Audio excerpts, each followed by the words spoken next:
Assalamualaikum warahmatullahi wabarakatuh. Perkenalkan, nama saya Cindy Dian Pratiwi, Stambuk F55117007. Saya dari Universitas Tadulako, Fakultas Teknik, jurusan Teknologi Informasi. Di sini saya akan membahas tentang tugas mata kuliah Data Warehouse, mulai dari apa itu Data Warehouse sampai bagaimana arsitektur serta infrastruktur dari Data Warehouse. Oke, untuk yang pertama, apa itu Data Warehouse? Data warehouse adalah database yang didesain khusus untuk mengerjakan proses query, membuat laporan, dan analisa. Nah, data yang disimpan adalah data bisnis history dari sebuah organisasi atau perusahaan, di mana data tersebut tidak tersimpan secara rinci atau detail, sehingga data dapat bertahan lebih lama berbeda dengan data OLTP. Kemudian, apa saja karakteristik dari data warehouse? Nah, karakteristik data warehouse ada 4. Yang pertama, subject oriented, integrated, time variant, dan non-volatile. Apa sih itu subject oriented? Nah, subject oriented ini data warehouse diorganisasikan pada subjek-subjek utama seperti pelanggan, barang atau produk, dan penjualan. Kemudian, apa sih itu integrate? Kenapa? Karena dibangun dengan menggabungkan atau menyatukan data yang berbeda. Kemudian, apa itu time variant? Nah, data disimpan untuk menyediakan informasi dari perspektif historikal, yaitu data dari tahun-tahun sebelumnya. Kemudian, apa itu volatil? Nah, setiap kali proses perubahan, data akan ditampung dalam tiap-tiap waktu, jadi tidak diperbarui terus-menerus. Kemudian, sejarah dari data warehouse.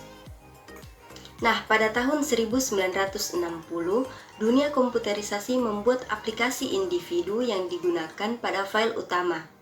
Kemudian pada tahun 1970, IRI menyediakan database dimensi untuk pembelian eceran.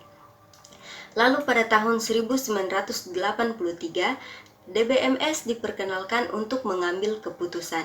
Kemudian pada tahun 1988, Barry dan Paul mempublikasikan karyanya tentang arsitektur bisnis dan sistem informasi. Lalu pada tahun 1990, memperkenalkan tool DBMS sebagai alat untuk data warehouse. Kemudian pada tahun 1990 sampai sekarang, banyak bermunculan buku-buku data warehouse dan aplikasi-aplikasi data warehouse. Kemudian, kenapa dan untuk apa data warehouse itu? Nah, di sini saya akan memberikan ilustrasi untuk data warehouse. Nah, data warehouse itu dimiliki oleh perusahaan yang sudah besar, yang memiliki banyak cabang, data yang banyak, dan tentunya struktur organisasi yang kompleks. Mari bayangkan sebuah perusahaan yang memiliki banyak transaksi, yang memiliki banyak cabang. Tentu data-data tersebut tersebar di lokasi yang berbeda, sistem operasi yang berbeda, bahkan di basis data yang berbeda. Nah, lalu bagaimana seorang pemimpin atau manajer mengambil sebuah keputusan? Tentu bagi sang pembuat keputusan hanya membutuhkan akses ke semua sumber data tersebut. Kalau menggunakan query di setiap masing-masing cabang, tentu tidak efisien dan tidak praktis. Atau bahkan data yang dimiliki oleh perusahaan adalah data-data terbaru, bukan data-data terdahulu dari perusahaan tersebut. Nah, dari permasalahan ini, data warehouse hadir sebagai solusinya. Lalu, apa sih perbedaan OLAP dan OLTP? Nah, OLAP ini merupakan singkatan dari Online Analytical Process. OLAP adalah operasi basis data untuk mendapatkan dalam bentuk kesimpulan dengan menggunakan agregasi sebagai mekanisme utama. Mekanisme berupa analisis dan pengambilan keputusan.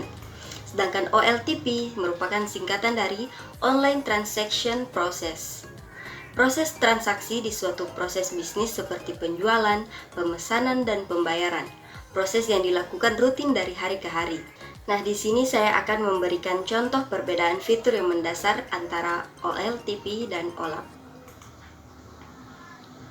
Kemudian, penyimpanan data dalam data warehouse ada dua. Yang pertama dimensional dan yang kedua normalisasi. Nah, penyimpanan data dimensional ini merupakan data transaksi dipecah menjadi fakta, terutama data transaksi yang numerik atau dirubah menjadi dimensi. Kemudian normalisasi merupakan Penyimpanan yang dilakukan berdasarkan aturan normalisasi data dikelompokkan berdasarkan kategori, misalnya pelanggan, produk, keuangan, dan lain-lain. Kemudian lanjut ke model pemrosesan data. Model pemrosesan data dari CAP ada 3. Yang pertama MOLAP, ROLAP, dan HOLAP. Nah, yang pertama MOLAP. MOLAP merupakan singkatan dari Multidimensional Online Analytical Processing. Di sini dia menyimpan data dan agregasi pada struktur data multidimensi. Struktur MOLAP ini tidak tersimpan pada data warehouse, tapi tersimpan pada OLAP server. Nah, di sini merupakan struktur dari MOLAP. Kemudian ROLAP. ROLAP merupakan singkatan dari Relational Online Analytical Processing. ROLAP menggunakan tabel pada database relasional data warehouse untuk menyimpan detail data dan agregasi kubus. Ini merupakan struktur dari ROLAP. Lalu yang ketiga adalah HOLAP. HOLAP singkatan dari Hybrid Online Analytical Processing. HOLAP merupakan gabungan model antara MOLAP dan juga ROLAP. Detail data tersimpan pada tabel relasional, tapi agregasi data disimpan dalam format multidimensi. Ini merupakan arsitektur atau struktur dari HOLAP. Kemudian untuk komponen data warehouse. Nah, komponen data warehouse ada 6. Yang pertama data source, yang kedua desain data warehouse, yang ketiga akuisisi data, dan yang keempat perubahan data tangkapan, yang kelima pembersihan data, dan yang keenam data aggregation. Kemudian ada 3 model dalam data warehouse. Yang pertama enterprise data warehouse, yang kedua data mart, dan yang ketiga virtual warehouse.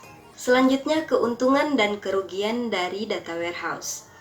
Nah, keuntungannya dari data warehouse adalah data warehouse menyediakan model data yang bervariasi dan tidak bergantung pada satu sumber saja. Hal ini memudahkan pimpinan perusahaan atau manajer membuat laporan dan menganalisa. Kemudian untuk kerugiannya, data warehouse tidak cocok untuk data yang tidak struktur. Kemudian big data pada data warehouse.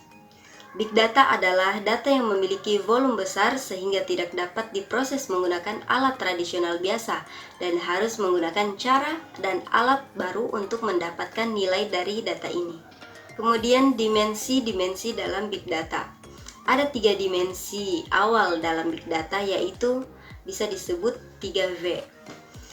V pertama adalah volume, V kedua variety, dan yang ketiga velocity. Kemudian lanjut ke arsitektur serta infrastruktur data warehouse. Nah, arsitektur adalah sekumpulan aturan-aturan atau struktur yang menyediakan kerangka kerja untuk didesain keseluruhan sistem atau produk. Nah, karakteristik arsitektur data warehouse ada 4. Yang pertama, data diambil dari sistem asal, database, dan file. Kemudian yang kedua, data dari sistem asal diintegrasikan dan ditransformasi sebelum disimpan ke dalam DBMS. Dan yang ketiga, data warehouse merupakan sebuah database terpisah, bersifat hanya dapat dibaca yang dibuat khusus untuk mendukung pengambilan keputusan. Setelah yang keempat, pemakai mengakses data warehouse melalui aplikasi Font and Tool. Kemudian untuk infrastruktur data warehouse merupakan software, hardware, pelatihan, dan komponen-komponen lainnya yang memberikan dukungan yang dibutuhkan untuk mengimplementasikan data warehouse. Oke, itu saja dari saya. Semoga video ini bermanfaat untuk kalian semua. See you next time. Wassalamualaikum warahmatullahi wabarakatuh.